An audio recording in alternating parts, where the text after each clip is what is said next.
ॐ नमो भगवते वासुदेवाय नमः। हरे कृष्णा।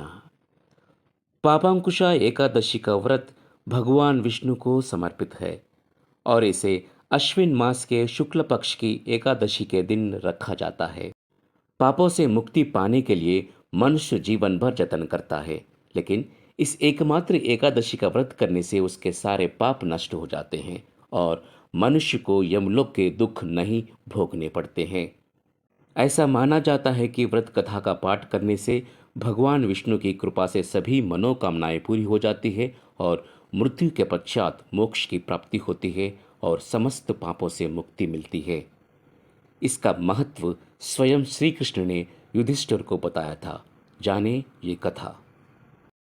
पुराणों के अनुसार एक समय विंध्याचल पर्वत पर क्रोधन नामक का एक अत्याचारी शिकारी रहता था। उसने अपने जीवन में अनेक पाप किए और कभी किसी धर्म कर्म का पालन नहीं किया।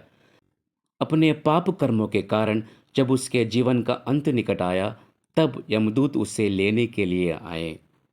यमदूतों को देखकर शिकारी डर गया और उसने उन्हें अपने जीवन के लिए प्रार्थना की। यमदूतों ने कहा कि तुम्हारे पाप इतने बड़े हैं कि तुम्हारा प्राणांत समय आ गया है और तुम्हें यमलोक जाना होगा। उसी समय भगवान विष्णु के एक भक्त महर्षि अंगिरा वहां पहुंचे। शिकारी ने उनसे अपने जीवन के पापों का प्रायश्चित और मोक्ष का मार्ग पूछा।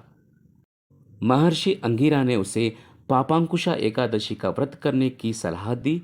उन्होंने कहा कि इस एकादशी का व्रत करने से सभी पापों का नाश हो जाता है और भगवान विष्णु की कृपा से मोक्ष की प्राप्ति होती है। शिकारी ने महर्षि की बात मानकर श्रद्धापूर्वक पापांकुशा एकादशी का व्रत किया। व्रत के प्रभाव से उसके सारे पाप नष्ट हो गए और उसे विष्णु लोक की प्राप्ति हुई।